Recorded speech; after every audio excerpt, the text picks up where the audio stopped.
Okay, cool to have you on the show.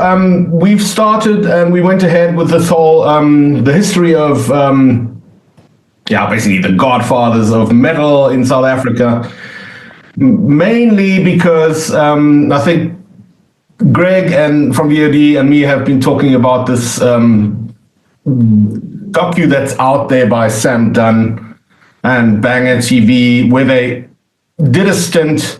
They covered metal across the world, and then they did a stint and featured Southern African metal, and they covered South Africa a little bit, and they did a stint to Botswana with all the African sort of death metal bands now, and like the black metal cowboys and all that stuff, whatever they call it. Well, sadly, and they left out what was really important in South Africa, actually the trailblazers, the pioneers, and. Yes.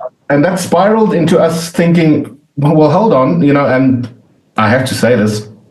I thought the beginnings of metal in South Africa were bands like Odyssey. And lo and behold, as you'll see in the first interview with Mark Vass and Dean, I was informed that there were way more bands before that. Namely, just to name a few, Black Rose. I played for a band called Painted Black. Okay. We did all of the Judas Priest actually stuff. It was a 3-piece, big Marshall stacks. We used to play at the Out of Town Club with Suck and Hawk. Yes. It goes back a long time. Yes, and I was amazed.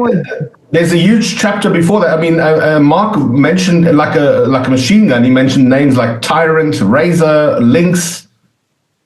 And I was never aware of those bands. My history sort of started at, Stryder. Yeah. That kind of era, No, but it goes back a long way. As I said, I was like 16. I was in college. Mm-hmm. Well, once I was in college, I was not at college. Supposed to be. Mm-hmm. But if you start playing at 2:00 in the morning, a gig, and you end at like at 6, don't seem to get there. Yes, I can imagine. Yeah. So, now obviously we've talked a lot in that first round about, those first bands that provided the inertia and started heavier music, and you obviously saw a market for this kind of music and decided to promote this music under your own label. Can you tell us a little bit more about that? Yeah, basically, we're talking, 1988, and we had the big black buyer boycott here. Mm-hmm. Mm-hmm. And I had, INHOUSE Records I had a lot of black artists, like everyone. Yeah. From all over, the Scunny stuff, all the way through to Limpopo. And and then I also saw this happening. These boycotts were coming up and that, and I decided to bail out of the black market as well. And that's why I went into the to the metal market. Mm-hmm. Mm-hmm. The white market. The black guys were not buying. Okay. Your stuff, but nobody bought. Due to lack of finances, or what was it? No, political. Mm. Mm. It was a big black boycott. Mm-hmm. Mm-hmm. They bought nothing against the South African machine. Yes. Yeah. And a lot of my associates also had a lot of black artists, and I had given all my artists away about 6 months before the bottom fell out. Okay. So I was well on my way with the metal guys doing metal shows for a white crowd. Yeah. For a minority. Yeah. That's what actually saved INHOUSE. And then from then onwards, INHOUSE was always known for the metal stuff. What was the point when you entered, when obviously you'd done your homework in terms of sound and you went the route of, we've discussed your sound background in the interview I did with you a while back. But what was the point when you figured, okay, I mean, not every sound engineer at that time probably thought, ooh, metal, that's the way. What provided the sort of energy for you? Okay, firstly, I was working on mainly at EMI most of the hits, which was your standard, a lot of the black stuff, but also your white country and your white stuff. Top 40. Yeah, it's the tops, and also the actual top artists. And, it's not really a challenge when you got a massive company with tons of bucks throwing it at a popular artist for your album to go platinum or gold, or it's not that hard. Payola. Yeah, but if you take a little 18-year-old that have never been in a studio, and you can turn something out good, I think that's where the challenge lies, and that's where what attracted me to it. Firstly, I'd done rock bands, Pit Porter and bands like that, and even going back further. And as I said, I played metal. Yeah. But so you actually you played metal yourself. You were involved with Axe, was it? Yes. Yeah. That's right. So you were sensitized already in that sense. Well, as I said, I came from Painted Black days. So although I wasn't playing guitar, I was playing keyboards in those days. The big old Hammond T2 and, stuff like that. Yeah. So it was that. It was that. Well, how do we record metal? Yeah. Okay. So that was a big thing for you. That was something I'd never done it. I had never worked with it. So it was a little bit of a thing. I heard the guitars and I went, and getting in the kicks and the snares and all that stuff, especially into your grindcore and the heavy stuff, It was that, and then of course combined with the actual sound engineering courses.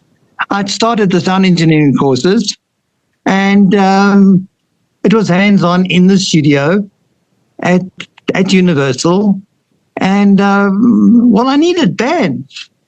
Yeah. So, I needed some bands that would come in, and it was a nice deal. You come in and play for the students, and you get something recorded. Yes. Get experience. And that's how it started. Primarily, probably to get experience also. Yes. Yeah. No. The whole thing. And that started, and then I was approached to produce Odyssey and record and produce Odyssey. It was for Blush magazines. Blush magazine. Okay, it was that's how it started. It snowballed from there. I started to record more of the bands, and then I looked at their gigs, and I was going, these gigs are really bad.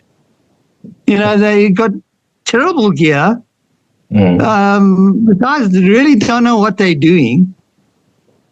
And it's when I jumped in, and I got connections in the industry, and I got PAs for better prices.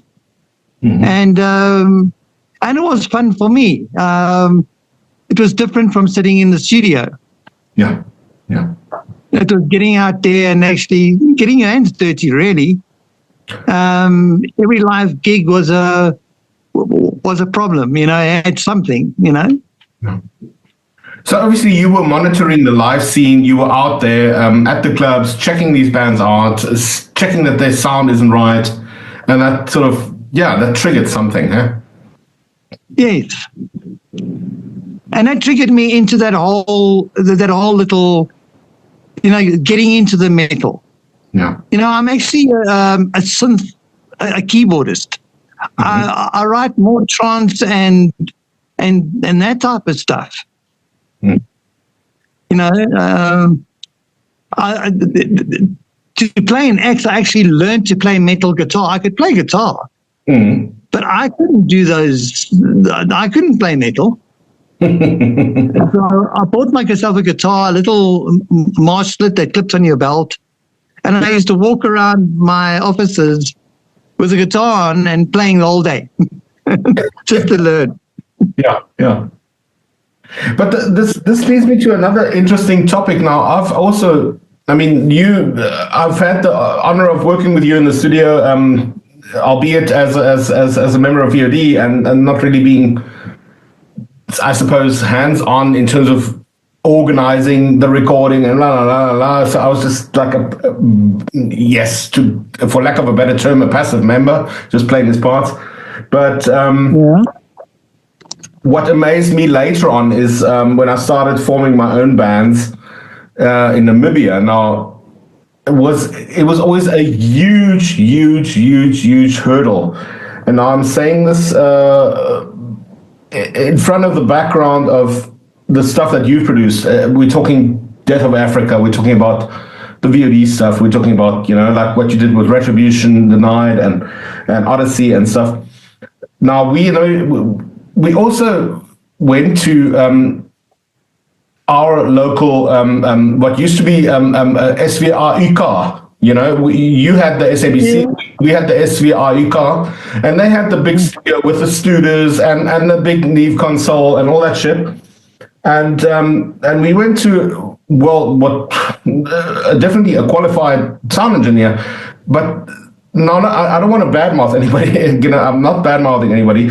But this guy was used to recording fusion stuff, and more like jazz stuff, and he didn't know what to do with us. I mean, in retrospect, I can hardly listen to our old albums.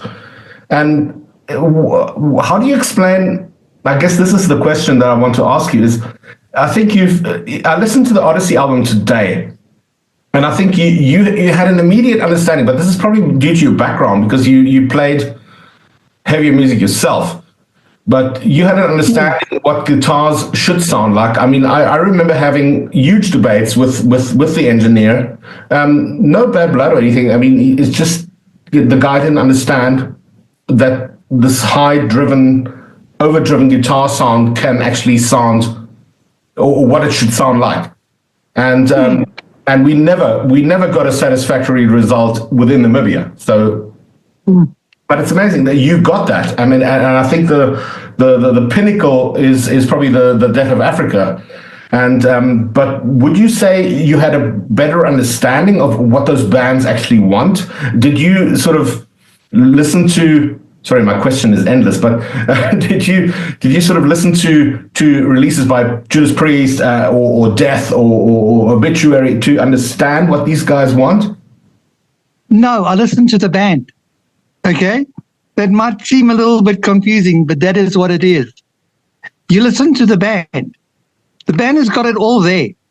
Yeah. Exactly the way they want it. Sure, I had listened to other metal. But I never focused on anything like I'm going to record this band, so I'm going to listen to this kind of music. Yeah. Or this particular metal. No, I didn't. So it wasn't like a Martin Birch does all the pre-stuff, or Tom Allen does all the pre-stuff, like that. So you basically just, did you have those bands in the studio and just get a feel for it, or did you rely on demos? So you have to, as I said, I was working with the sound engineering students. So I had spent hours there with them, miking them up, trying different miking techniques, listening to the drums, trying this. It was fun. So it gave me an advantage to be able to actually do that. I wasn't just thrown in the studio with a metal band and said, okay, now record them. So I had a bit of an unfair advantage there. Yeah, I suppose so. Okay. But it also got me into it. It got me into the crowd and the vibe, and I remember everyone, the metalheads. Oh, they nasty people, and you go, oh, they just big teddy bears, man. And they are. Yeah. So this is way before I even joined Beauty. I mean, we used to get South African demos, and the only reason we got hold of them was because Walvis Bay in Namibia was still South African territory. Now you had all the South African trippies based in Walvis Bay, and they would have demos. And now, don't ask me, but somebody had a tap there and got demos.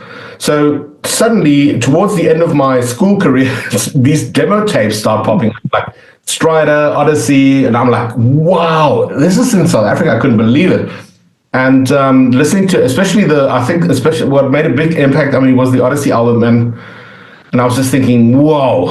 And now this sound is it's like almost on par with what you hear internationally. Okay, not 100%. Obviously, like a Priest album sounds, whoa, like. They had, but they had a different.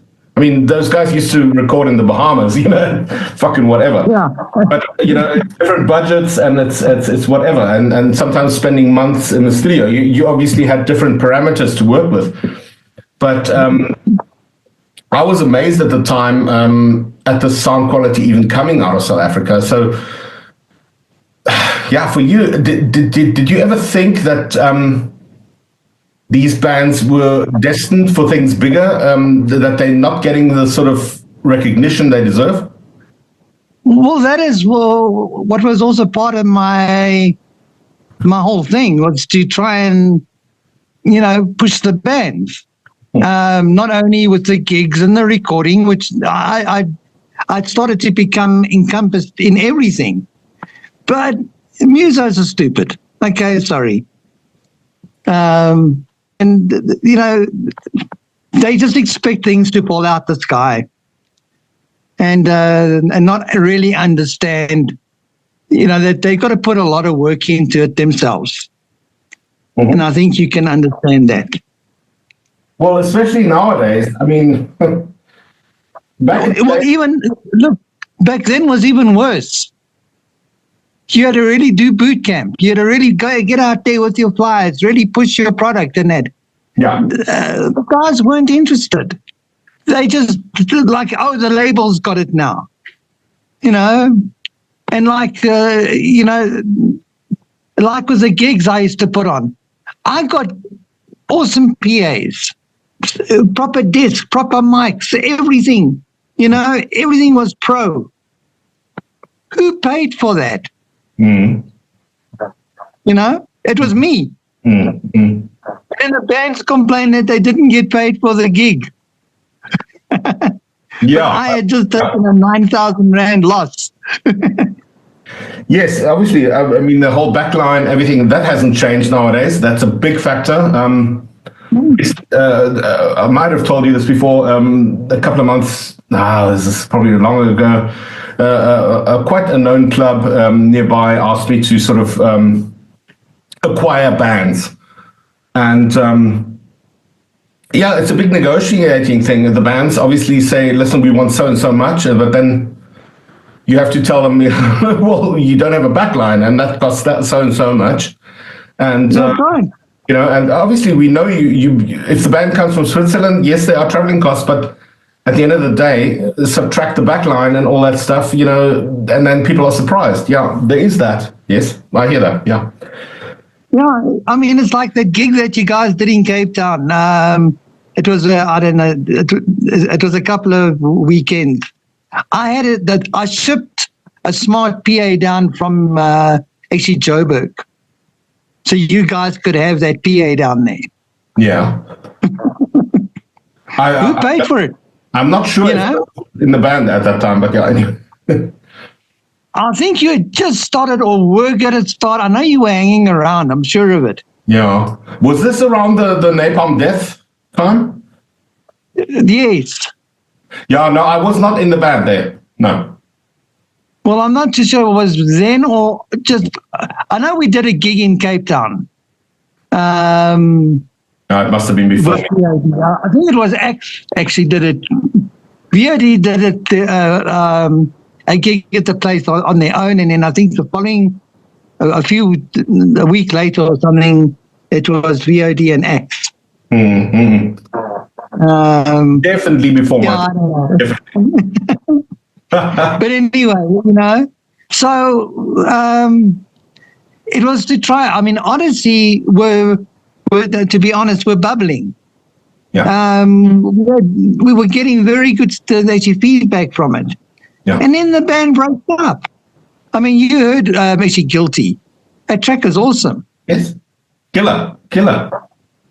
It's a killer track. I mean, that's 1990 we recorded that. It's amazing. I tell you, not that track, but the when I play people that what's online, the album, they rub their hands. Old school metal heads rub their hands. They go, whoa, how did we miss this? I said, like, yeah, well, because it was sort of hidden in South Africa, it's... No, we couldn't get airplay. I mean, the only person that played it was Phil Wright. Yes. Yes. I mean, obviously, due to the circumstances, the political circumstances, it must have been a problem as well. Sure. You don't know. So, yeah, it was hard. It was hard in those days. But as I said, the potential was there. What I was listening to coming from other countries, I was saying that our talent is Yes. We've got the guys, Yeah. But unfortunately, as I said, bands didn't last too long. This is only my personal opinion, and the editor may cut this out, but that is my personal opinion with a lot of South African groups as well. Is bands just don't stick it out and do a follow up and move on and and keep at it. I mean, there are probably exceptions. Yeah, there are probably exceptions, but overall, in my humble opinion, there are very few bands that actually stuck it out. I think the strongest band, in my opinion, that have really kept going is Groinchurn, and I know they've worked with JP, rest in peace, but they've really gone out and toured like crazy and recorded again and toured and stuff, and that's the modus operandi you need to take if you want to do this. Especially nowadays. Nowadays, you don't earn shit with CDs. You don't earn anything. You have to play. You have to sell merch. That's right. On the other side, for us in Namibia, as far as you touched on gigs, we were so, this is the irony, is we were so well prepared. Our gigs, our posters were up way in advance. Our flyers were out. And the irony is we always played in front of at least 300 people rocking their head. But then you speak to people and you go, well, buy a CD, and I don't listen to this at home. I just like your energy. It's like really the people are more mainstream, but Namibia is a bad market for it anyway. It's just there's probably like 10 really devoted metalheads there that I know of. Make it 20. But you can't. You need to break out. Otherwise, but our gigs were always. The sound was good. Everything was organized, but we were way too organized for the scene. Just as a matter of interest, did you play at the warehouse? Yeah. In Windhoek? Many times. Yeah, I taught there. I taught for NBC. Did you deal with Ernst Hammer? Yeah. Yeah. He's the guy we always dealt with. He brought me down. Yeah. He actually contacted me, and he arranged. I did 2 weeks in Namibia teaching sound engineering during the day and the evenings, and then also taught for NBC. Oh, that's amazing! Wow. Oh yeah, but then who did you deal with at the NBC? Was it Burton? Reed? Was it who did you deal with at the NBC? Was it Burton Reed? I did everything to Eric. What's his name? Burton Reed. No, the guy that owned the warehouse. Oh, and Sammer. Okay. Yeah. Yeah. German guy. I did everything to him. Okay. He arranged everything. No, because Burton Reed. I just arrived. Because Burton Reed was the guy at the NBC sitting behind the Stryder and and the Neve, but he tried. I will not badmouth him, but he tried his best to understand our sound, and it was just amazing. Yeah, but amazing that you were there. Yeah, as I said, I spent 2 weeks there. Ernst had a house that he used to do the band. The thing is, I would teach the guys during either morning session, afternoon session, and in the evening, I'd fly the bands at the warehouse. Whatever band he had on at the warehouse, I'd fly them. Yeah. Oh, that's amazing. It was fun. It was an amazing 2 weeks. He had a house down the road, about 2 k's down the road. Do you know roughly which year this was? It was a long time ago. It was I'm not too sure. It was must have been about 88, somewhere around there, 86, 88. Yeah, okay. Yeah, that's then way before the time I was active in the Windhoek scene. Yeah, that's way before. Yeah. Yeah, okay. Yeah, there's a big age difference. Yeah. I was still an innocent metalhead at the coast that could barely play two chords. Yeah. But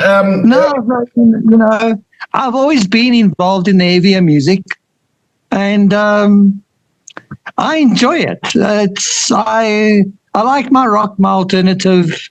I love your God stuff, and all your stuff. And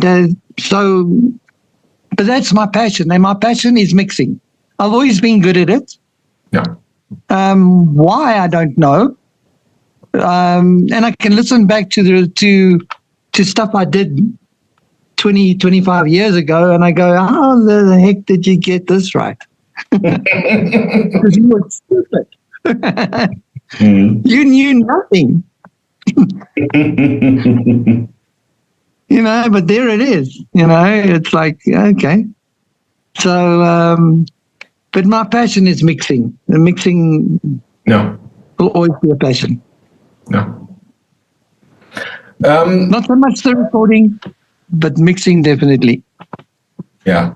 So recording means the whole engineering part of it, like setting up and all that stuff. I mean, that has changed so dramatically. That's another topic in itself. It's just gotten crazy. Well, that's right. I like doing my drums, my bass, my guitars, and keys. If the initial backtrack, that I like doing. Especially drums if it's live drums, because there's a miking technique for them. Every drummer plays different, depending on their sticks. If they're nylon tip or they're not, how heavy are they? How's he hitting those drums? How hard does he hit that beater? I'm going to use a cork beater or a wooden beater or a plastic beater or a felt beater. Yeah. How much am I dampening that villain by? Yeah. That's why it worked. Every band was different. Every circumstance was different. Did you ever? Now you got your plug-in, you plug your guitar in, and then you got your preset on your amp, on your simulator.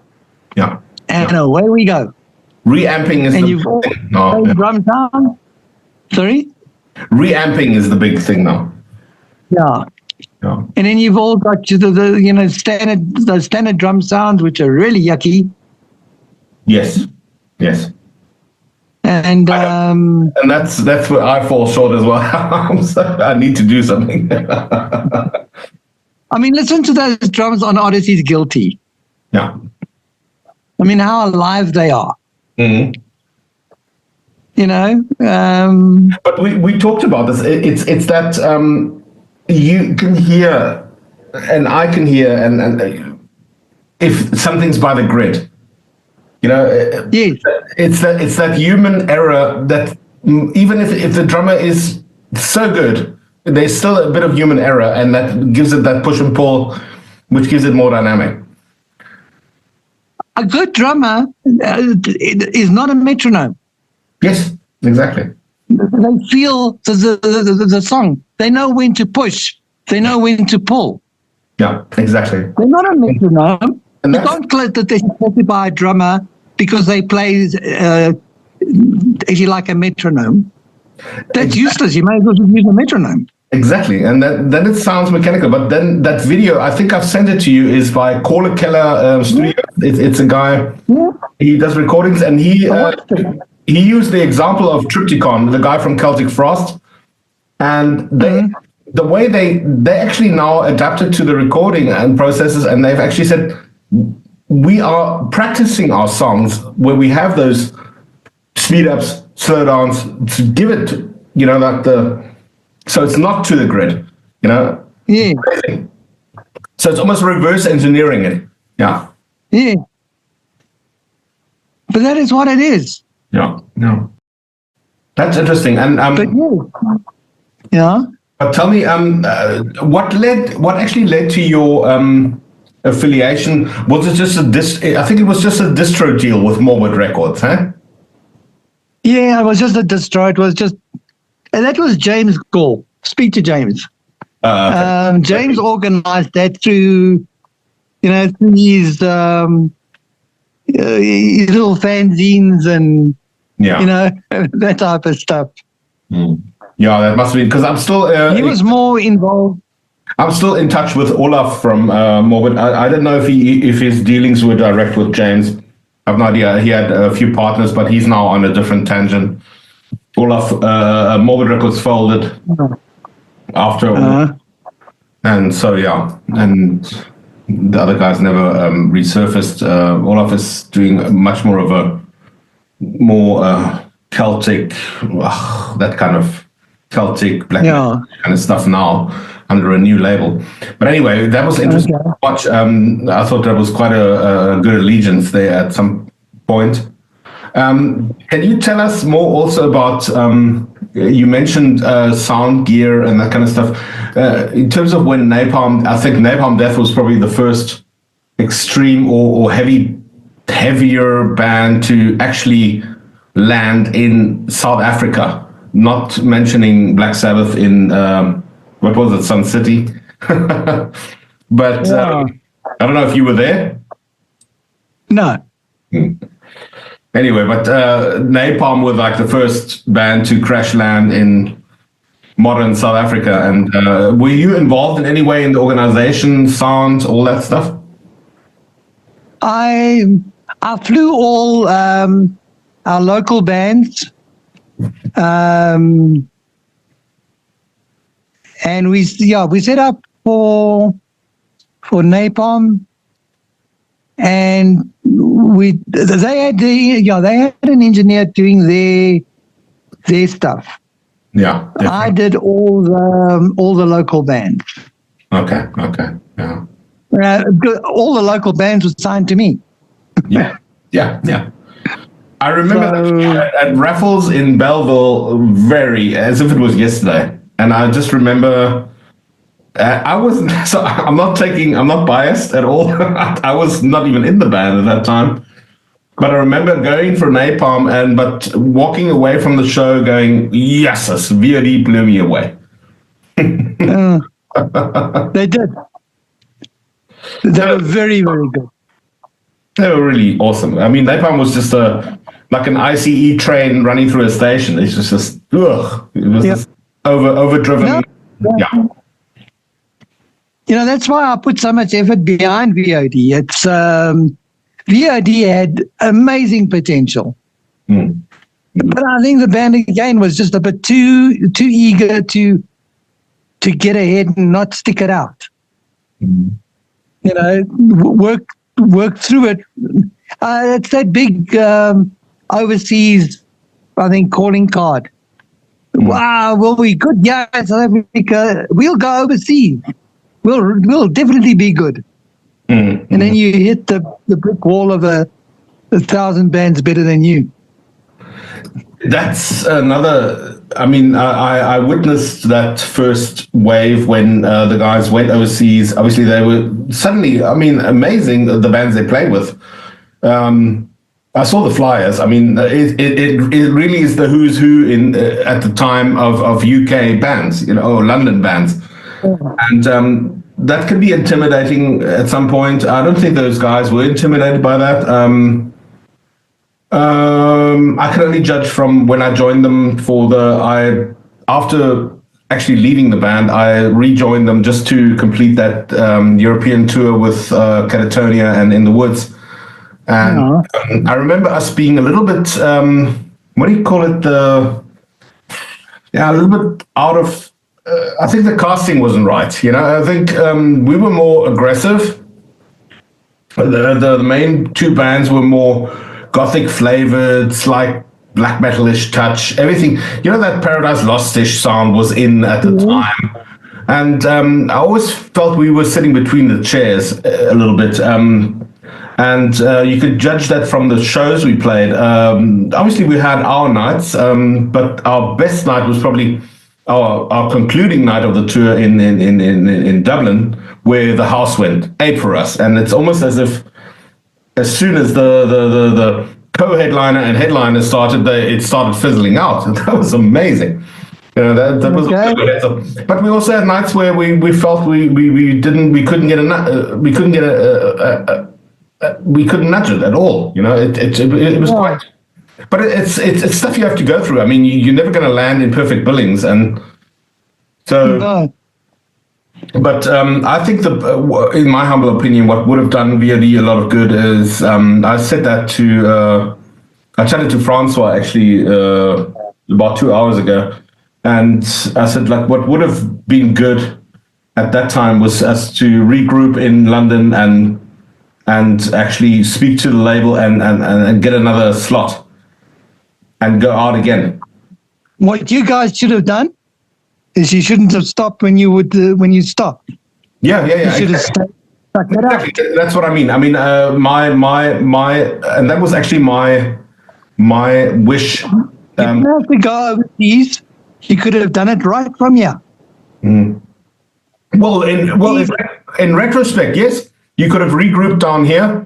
You wouldn't have needed to do the whole relocation. Obviously, the times were different then. I mean, I was also of the firm belief back then you have to go out and be in the scene. But I mean, look at what time has proven. Nowadays, years later, everybody's producing from God knows where.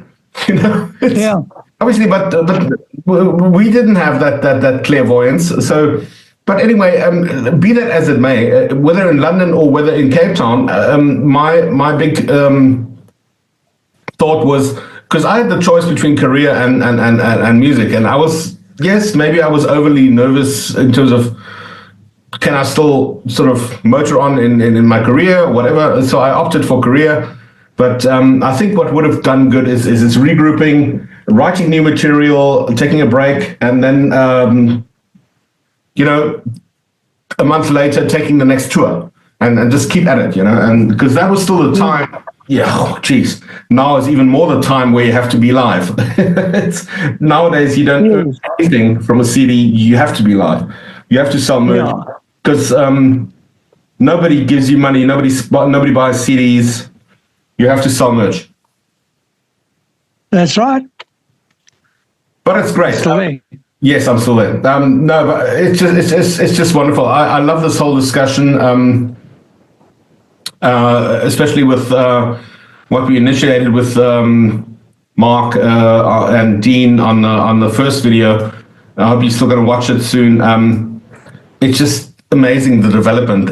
Like I said, I was very amazed at how many bands were before what I thought were the originators, like Odyssey, Stryder.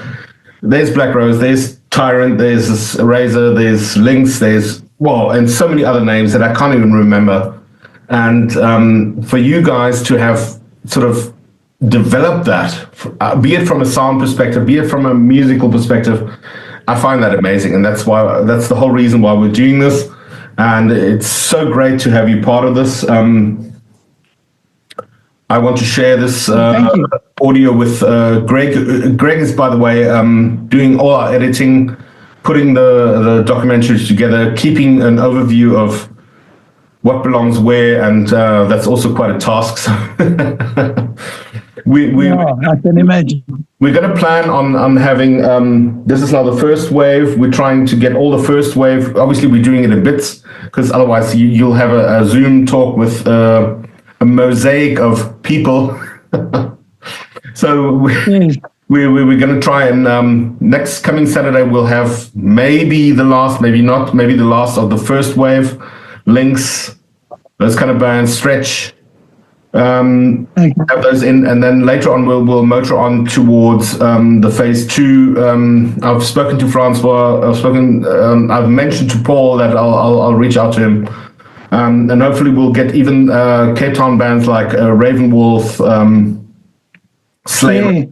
Oh, gee, I was amazed when Greg sent me the list, or somebody sent the list around. I was like, wow, I didn't even know about them in Cape Town. So many names. And some of these bands were just a blip.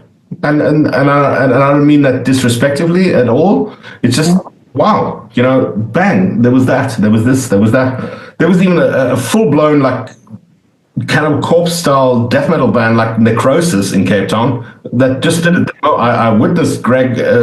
I was like just around, and Greg did the recording on. I think it was a Mackie. And amazing, It's just we'll have a talk to the drummer of that band. It's just so cool. And what I really wanted that's why we're doing this today, Anka, is to get your 5 cents in on it, and for being right there at the front when it came to sound, which I still think is amazing for someone to, at that time in the early 80s, to sort of identify with these bands and give them a sound. I mean, even if you listen to these demos, I mean, that Guilty by Odyssey, or even the Stryder stuff. I don't know if you did the Stryder stuff. It's. I mean, you listen to it and you think, wow, for someone to understand the music, and especially for me. Yeah, but a lot of people don't. Especially distorted guitars. They don't know what to do with it.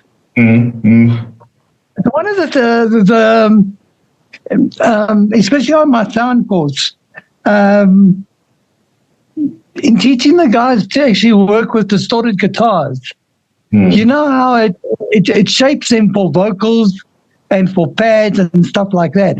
It's amazing. You get those guitars right, you can fix anything. Yeah, exactly. The guys just didn't understand what a distorted guitar is. And I was playing with a distorted guitar when I was 16. Yeah. Okay, I think that's about the questions I have. I'm going to cut here. Anka, thanks so much for the talk. I think we've got some invaluable information. Well, great. I wish you a lot of luck with it, because it needs it and it's awesome. Yes, no, definitely. I think this is vital. And as if you watch the interview with Mark Vass and Dean, everybody really values your input in those days and getting the metal scene where it is. And look, there's no disputing you are definitely the person that got SA metal sounding like it is. Okay, cool. Okay, go well. Have a good evening. Okay, same with you. Okay. Yes, see you. Ciao. Ciao. Bye.